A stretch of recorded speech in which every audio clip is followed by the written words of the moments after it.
A few years ago, I lived in an apartment building in Tokyo. It was in a residential area with narrow roads crisscrossing in every direction. Late at night, almost no cars passed by. The building's location was good, so even when someone moved out, the empty units were quickly filled again. They almost never stayed vacant for long. Yet for some reason, the tenant in the room next to my number 200 changed with unusual frequency. Every time one moved out, a new person would move in shortly after.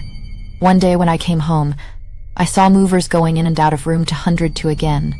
Since the turnover there was so high, I didn't think much of it. I simply figured another new tenant had arrived. A few days later, I noticed that the new neighbor came home very late every night. Then one evening, I was jolted awake by a loud slam of a door. The whole room seemed to shake. Right after that came the sound of hurried footsteps racing down the corridor. I thought it must be the person next door returning.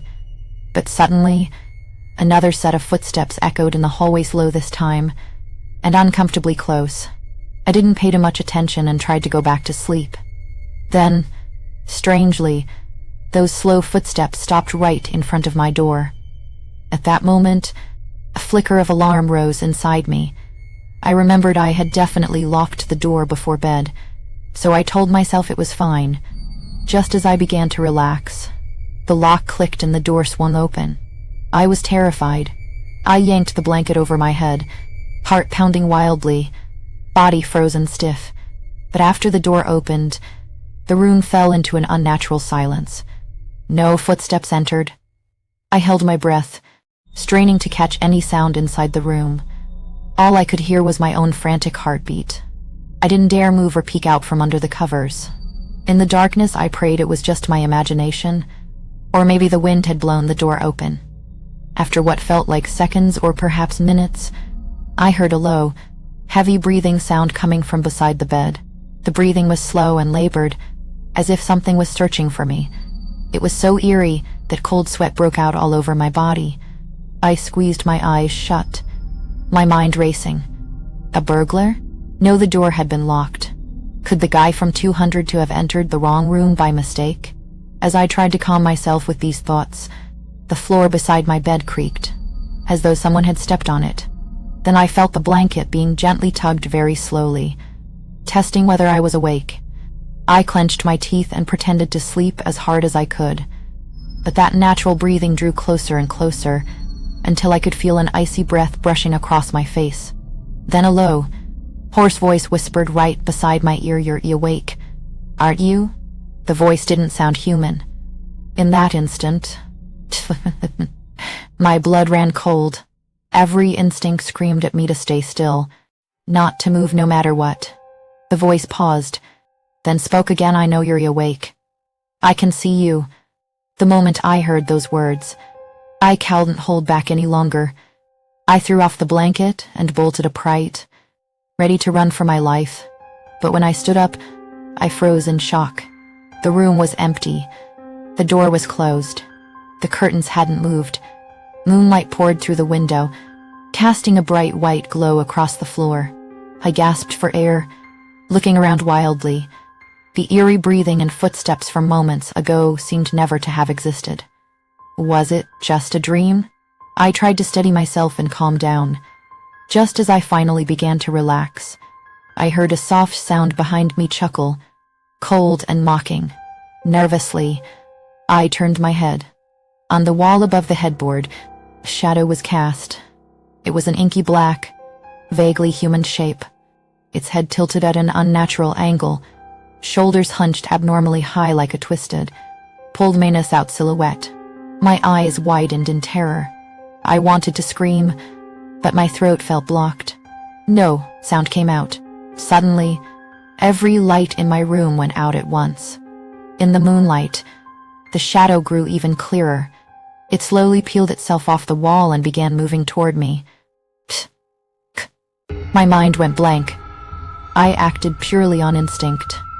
I stumbled off the bed and lunged for the door, hands shaking as I fumbled with the lock. I staggered out into the corridor. I didn't dare look back, because I could hear heavy, rapid footsteps thud, thud, thud chasing after me. They seemed deliberately paced to heighten my fear. I ran to the stairwell, panting, and pressed myself against the wall, unable to resist. I glanced back.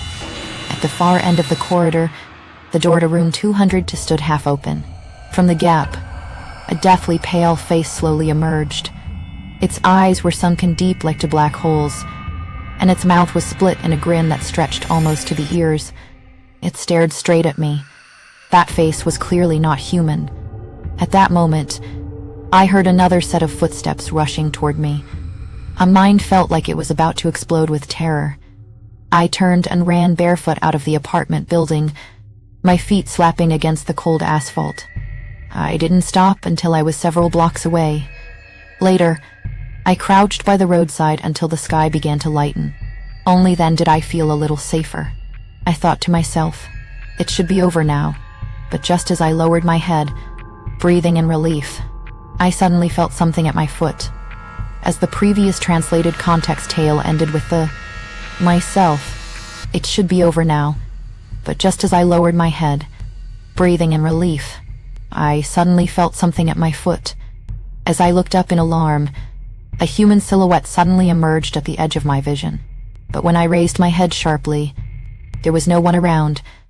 I lowered my gaze back to the ground, and there it was beside my own shadow. Another human-shaped shadow had appeared.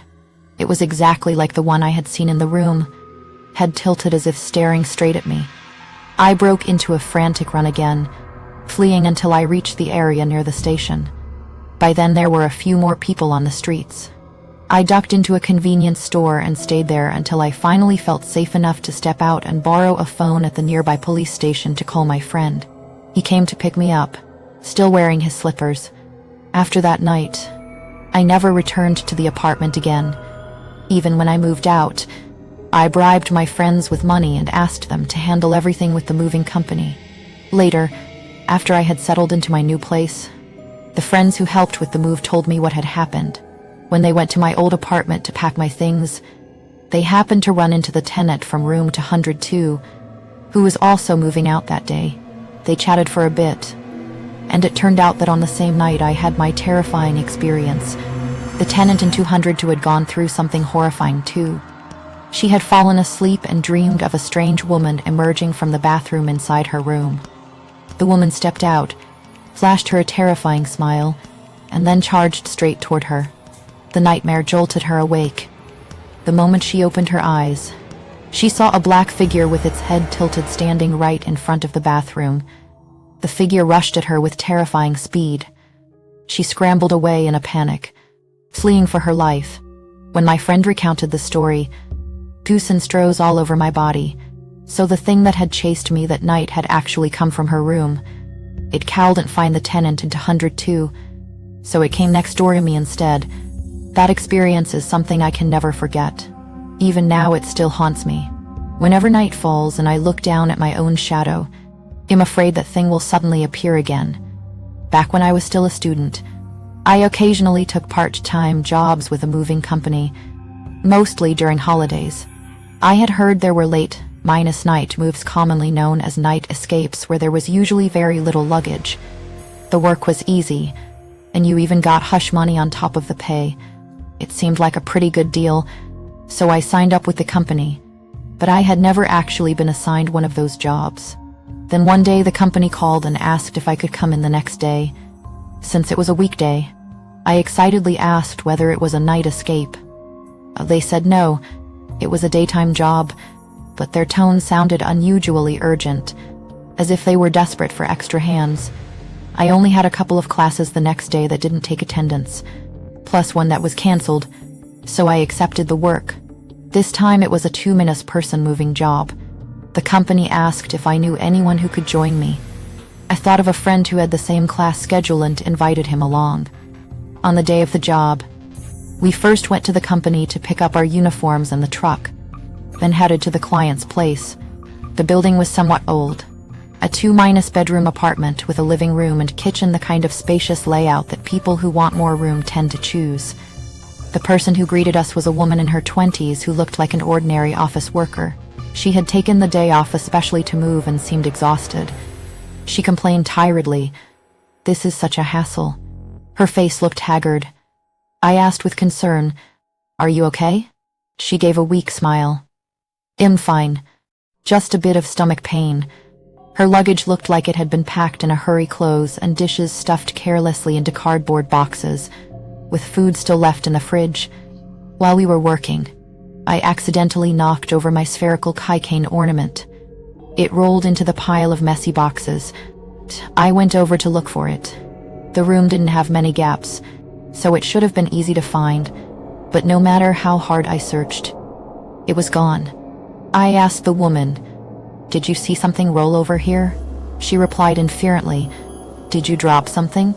If so, then I'm afraid you won't find it." Her answer puzzled me, but I didn't press further. I continued sorting and moving boxes aside to search, yet the ornament had truly vanished. After that, we started packing the electrical appliances, taking proper protective measures. The whole job took about an hour. By then, the woman's mood seemed to have calmed a little. She even handed my friend and me a can of coffee each. We accepted politely and sat down for a short break. At that moment, I noticed that the room actually had decent ventilation and natural light, so I casually remarked, "This place is actually pretty nice." She replied flatly, "Some things can be deceiving from the outside." Her words left me unsure how to respond, so I could only nod awkwardly. Perhaps sensing my discomfort, she continued, "Why don't you try moving that wardrobe over there? It's just a small single-person wardrobe." My friend and I lifted it together, one on each side. Then she suddenly asked, "What do you think of the wall behind the wardrobe?" I glanced back. The wall looked completely ordinary, without even any marks from where the wardrobe had been pressing against it. So I answered, "Nothing special. It's just a normal wall." "Why?" Her tone sounded odd, as if she wanted to say something but no longer cared whether she did. At that moment, I noticed her eyes had gone hollow, fixed intently on one spot on the wall. I couldn't help glancing over again, but still saw nothing unusual. Then she spoke in a low voice, "Look closely at that wall. Sometimes it moves." My friend and I exchanged a glance, thinking she must be joking, but there was the slightest trace of a smile on her face. I asked cautiously, "You mean the wall moves?" She nodded and answered in a hushed whisper, "Yes, like it's breathing, especially noticeable at night." My hair stood on end, yet I forced myself to say, "Let's take another look." We shifted the wardrobe a little farther aside and crouched down to examine the wall more carefully. On the surface, it still looked completely ordinary, no cracks, no stains. But the moment I reached out and touched it, the wall gave a faint vibration. It felt as though something inside was moving, very subtle, yet unmistakably pulsing. I jerked my hand back in fright, and my friend froze beside me. "Did you feel that just now too?" he asked. I nodded. The woman standing behind us spoke coldly. "When I first moved in, I thought it was just the usual sounds of an old house. But later I realized that every time I woke up in the middle of the night, the wall would be moving, and there were knocking sounds coming from inside it. At first it was only very light, like nails scratching. Then it turned into what sounded like someone banging from within." I swallowed hard and asked, "Did you call the police or tell the landlord?" She smiled bitterly and said, "I called the police, but they didn't find anything. The landlord insisted there was nothing wrong with the house and even accused me of being paranoid. But the sounds only grew louder. Sometimes I could hear whispering, like someone talking inside the wall. My friend and I felt our scalps go numb as we listened, but the job wasn't finished yet. So we steeled ourselves and kept working. While we were carrying the last batch of luggage, I couldn't help glancing back at the wall again. For a split second, I thought I saw it bulge outward slightly, as if something were pressing against it from the inside, trying to force its way out.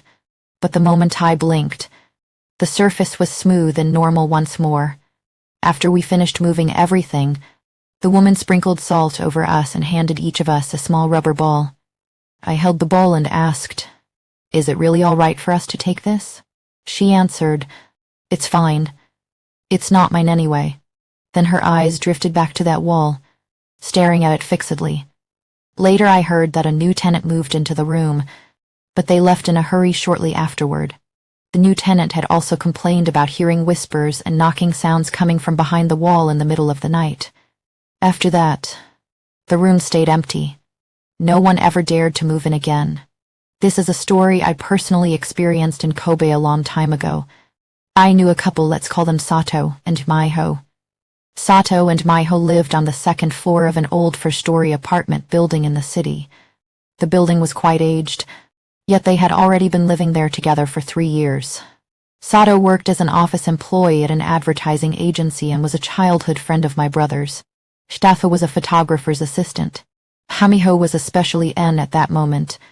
The voice grew clearer and clearer, as if someone were whispering right beside my ear. I froze, my body suddenly tense under the blanket. The sound was no longer a vague mutter. It carried an eerie, rasping quality, like dry leaves scraping across old wood, forming broken syllables that sent a chill racing down my spine. I slowly turned my head toward my feet, straining to see in the dim glow of the bedside lamp. There, in the narrow space between the scattered bodies and the edge of the room, something seemed off. The voice continued, low and insistent, the words still indistinct yet unmistakably directed at me. My heart began to pound. I told myself it had to be one of the guests talking in their sleep, Sato's uncle or some older relative who had drunk too much. But the voice didn't sound like any of them. It felt ancient, weary, and somehow hollow. I shifted slightly, careful not to make a sound, and peered into the darkness near my feet. Nothing, just the rumpled blankets and the faint outline of sleeping forms. Yet the whispering persisted, now rising and falling like a sigh from deep within the floorboards themselves. The words remained impossible to catch fully, but every so often a fragment seemed to brush against my mind, something about returning, something about the promise, something cold and patient. A wave of unease washed over me. I pulled the blanket tighter around my shoulders and tried to convince myself it was nothing. Just the wind outside, or the old house settling, or the lingering effects of the sake. But even as I thought that, the voice sharpened. It was no longer coming from the direction of my feet. It had moved, closer, hovering somewhere just above my chest. I held my breath, eyes wide in the near-minus darkness. The room was completely still except for the steady rhythm of sleeping breaths and the occasional snore. No one else stirred. No one else seemed to hear it. The whispering continued, soft yet piercing, wrapping around me like invisible threads. My skin prick lead with goose flesh. I wanted to call out, to wake my brother or Sato, but my throat felt tight, as if the voice itself were pressing against it. Then, for the briefest instant, I thought I saw a shadow flicker at the edge of my vision, near the foot of the sleeping area. Thin, tall, not quite human in proportion. It was gone before I could focus on it. The voice, however, remained, now so close that I could almost feel the breath of each syllable against my ear. I closed my eyes tightly, willing the sound to stop, but it only grew more intimate, more personal, as though the speaker were leaning down, lips almost brushing my skin, murmuring secrets meant only for me. There was an indescribable eerie feeling that made me a bit scared. I wondered to myself what was going on.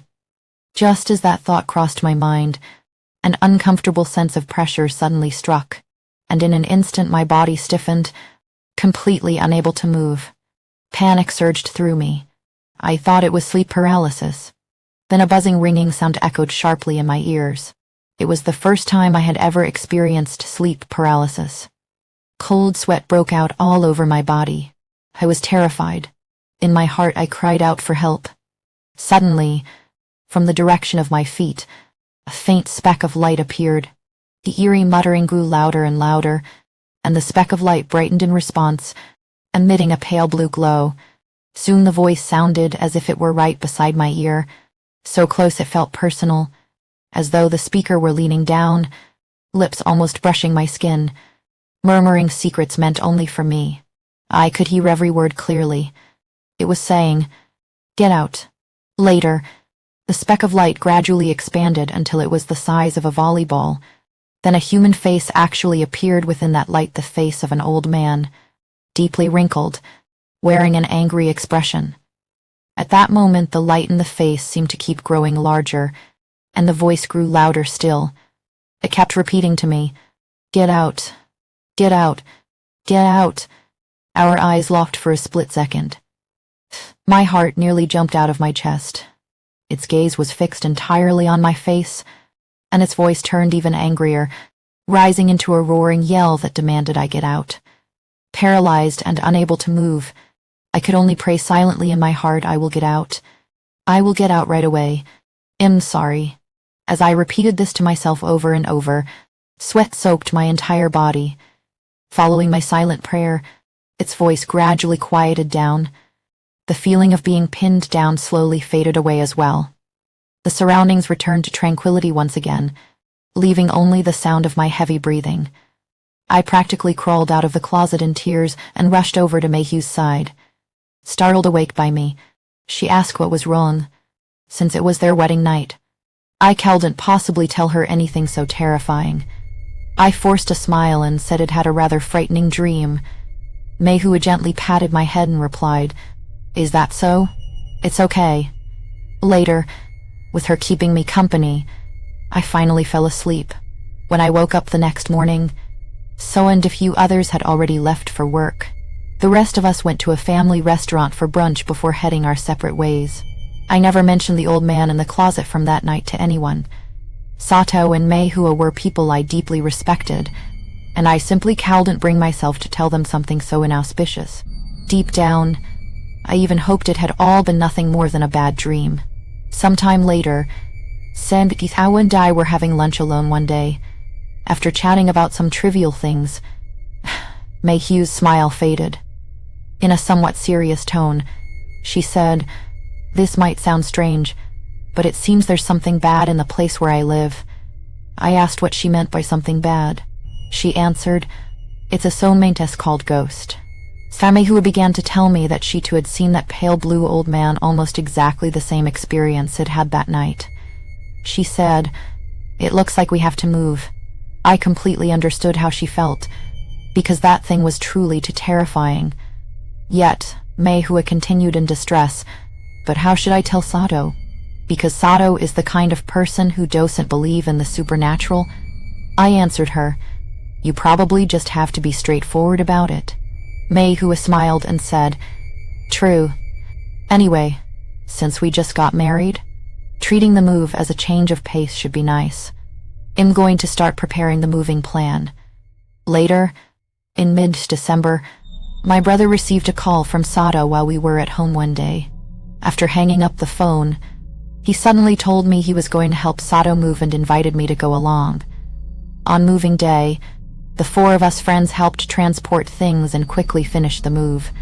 Later, when January came around and we were celebrating the new year, my brother and I went to their new home to pay New Year's greetings.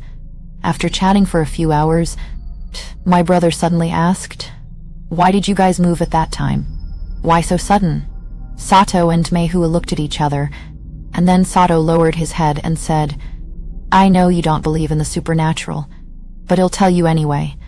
He then began to recount his own experience of getting sleep paralysis and hearing the old man roaring at him to move out. Because both Mayhew and Sato had experienced the same thing, they ultimately chose to force the move. Although the supernatural instance came to an end after they moved, something happened later that made me feel there was an unimaginable element to it all. The time came to January 17th. On that day, the severe Hanshin earthquake occurred. My house was almost destroyed, but fortunately, no one was injured. Sato and Mayhew were also safe and sound. But a week later, I was watching the news one day and saw a report about a father holding his 6-year-old son being rescued from building rubble, and that building was the apartment where Sato and Mayhew previously lived.